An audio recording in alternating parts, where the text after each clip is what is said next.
¿Qué ocurre cuando una sola persona concentra un poder absoluto, pero su mente comienza a quebrarse? Durante siglos, el destino de reinos enteros dependió del estado emocional de un solo ser humano.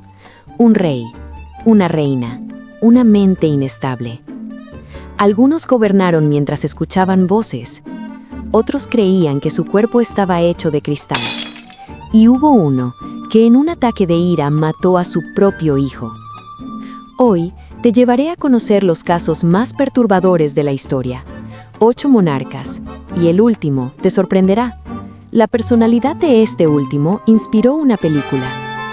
Estos monarcas pasaron a la eternidad no por su gloria, sino por su locura, su paranoia y las decisiones que cambiaron el rumbo del mundo. Porque cuando el rey pierde la razón, todo un reino paga el precio. Juana I de Castilla, ¿la reina loca o la reina traicionada? Juana I de Castilla es recordada por un apodo cruel, Juana la Loca. Pero detrás de ese nombre se esconde una de las historias más injustas de la realeza. Juana era la heredera legítima del trono, inteligente, culta y profundamente emocional. Su vida dio un giro tras la muerte de su esposo, Felipe el Hermoso. Tras su fallecimiento, Juana mostró un comportamiento que escandalizó a la corte. Se negaba a separarse del cadáver, viajando durante meses con el féretro. Prohibía que mujeres se acercaran a él, presa de celos y obsesiones.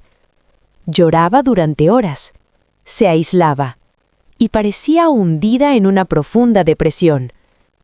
Pero lo verdaderamente inquietante no fue su dolor, sino lo que vino después. Su padre, Fernando el Católico, la declaró incapaz para gobernar, y más tarde, su propio hijo, Carlos V, hizo lo mismo. Juana fue encerrada durante casi 50 años, apartada del poder, silenciada. Hoy, muchos historiadores sostienen que Juana no estaba loca, sino que fue víctima de una conspiración política. La llamaron demente porque una mujer triste era más fácil de encerrar que una reina poderosa. Carlos VI de Francia no fue acusado de locura en secreto. Su enfermedad fue pública y aterradora.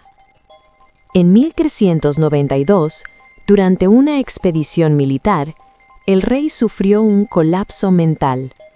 Atacó a sus propios caballeros, convencido de que eran enemigos. En otros episodios, Carlos afirmaba que su cuerpo estaba hecho de vidrio.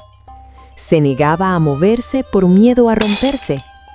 Pedía que reforzaran su ropa con varillas para no quebrarse.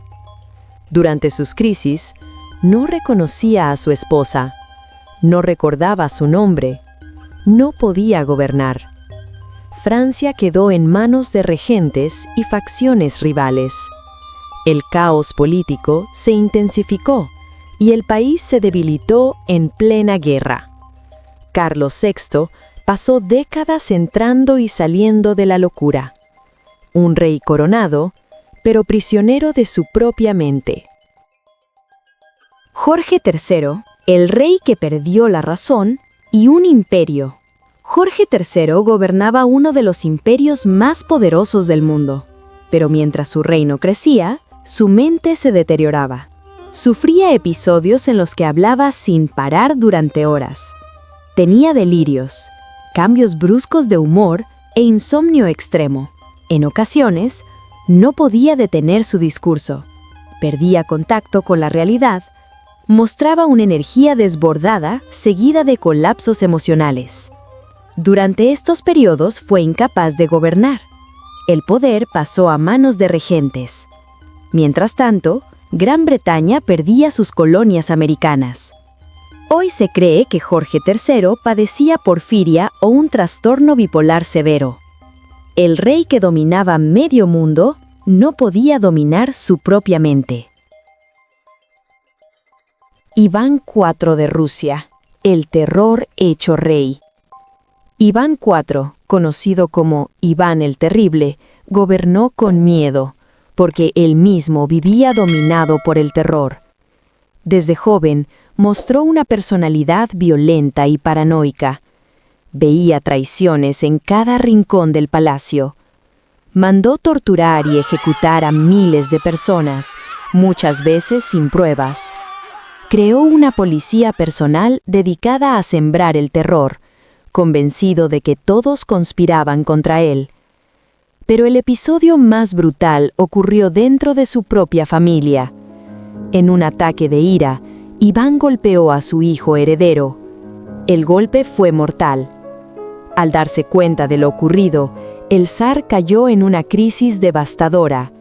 Lloró, rezó y se culpó durante días junto al cadáver. Un rey consumido por la paranoia, el poder absoluto y una mente profundamente rota. Luis II de Baviera, rey loco o genio incomprendido. Luis II de Baviera no fue cruel ni violento. Su supuesta locura fue silenciosa y solitaria.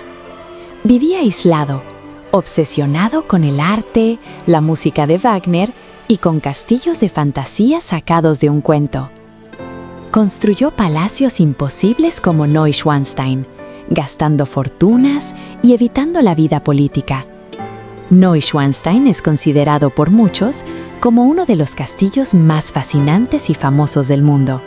Además, es un ícono en Alemania. El castillo de Neuschwanstein, con sus torres de cuento y su imponente paisaje alpino, fue la gran inspiración de Walt Disney. Su magia dio forma al castillo de la Bella Durmiente, al de Cenicienta y al icónico castillo del logo de Disney, convirtiéndose en el símbolo visual del mundo de fantasía que marcó generaciones. Sus ministros lo consideraron inútil y tomaron una decisión radical. Fue declarado demente por médicos que jamás lo examinaron personalmente. Depuesto y arrestado, Luis II murió pocos días después en un lago, en circunstancias nunca aclaradas. Hasta hoy persiste la pregunta: ¿estaba realmente loco o fue eliminado por no encajar en el poder? María I de Inglaterra, la reina del fuego. María Tudor pasó a la historia con un nombre aterrador: María la Sanguinaria. Su reinado estuvo marcado por el miedo, la inseguridad y un fanatismo religioso extremo. Ordenó la quema de cientos de protestantes, convencida de que estaba salvando sus almas. Sufrió embarazos psicológicos, depresiones profundas y una soledad constante. Cada ejecución reforzaba su reputación, pero también su aislamiento. María gobernó con fuego, pero murió sola, enferma y abandonada. Faruq I de Egipto, el rey del exceso. Faruq I subió al trono de Egipto con solo 16 años, rodeado de lujo y poder absoluto. Pero con el tiempo, el trono no lo hizo más fuerte, lo descontroló. Vivía entre banquetes interminables, casinos y escándalos. Desarrolló una fuerte paranoia, desconfiando de todos, y cambió de primer ministro decenas de veces. Sufría cleptomanía, robaba objetos por impulso, incluso pertenencias de invitados extranjeros, como el reloj de Winston Churchill. Mientras Egipto atravesaba crisis profundas, su rey vivía desconectado de la realidad. En 1952 fue derrocado y obligado a exiliarse. Murió joven, a los 45 años, tras una cena excesiva. Faruq no perdió el trono por una guerra, lo perdió por no saber poner límites al poder. Vlad III, el hombre detrás de Drácula. El gobernante que convirtió el terror en arma política. Vlad III de Valaquia no nació monstruo, fue creado por el miedo. Desde niño, Vlad fue entregado como rehén al Imperio Otomano. Allí presenció castigos públicos, torturas y ejecuciones diseñadas para quebrar el espíritu humano. Ese fue su primer aprendizaje del poder. El terror funciona. Cuando regresó a Valaquia y tomó el trono, Vlad gobernó con una lógica implacable. Quien teme, obedece. No gobernó con ejércitos gigantes, gobernó con ejemplos. Los castigos de Vlad no eran rápidos ni discretos. Eran públicos, lentos y diseñados para ser recordados. Su método favorito fue el empalamiento.